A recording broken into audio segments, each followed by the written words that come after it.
In my very humble opinion, there are basically two different kinds of fuzz pedals.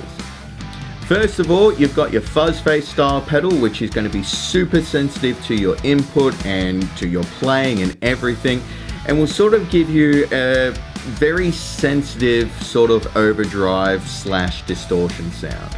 Or you have the Big Muff style pedals, which you plug in and it basically turns your guitar sound into this gargantuan wall of fuzzy, oversaturated, glorious noise that you either plug into and go, hell yeah, or plug into, what the hell is that?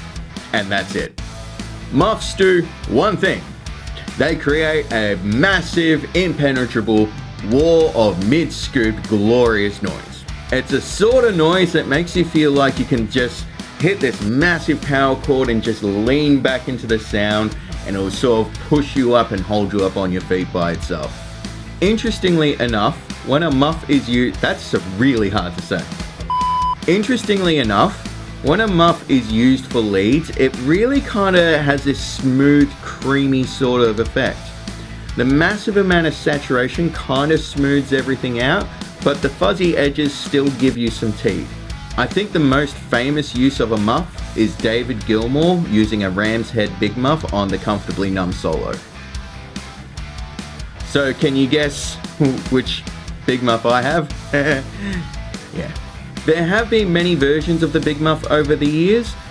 Basically, it depended on what sort of parts Electro-Harmonix could get at the time. All of them have slightly different flavors, and I hope I get to test all of them, but they all kind of do the same thing.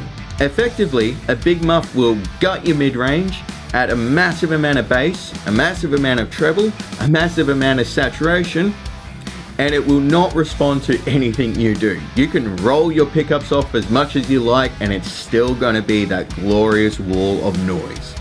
It does exactly what it does.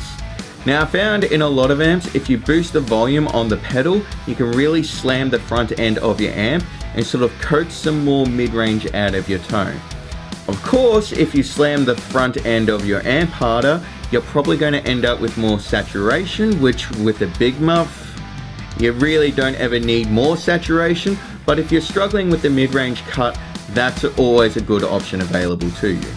It's a sort of thing where if you need a big muff, there's nothing that will get close.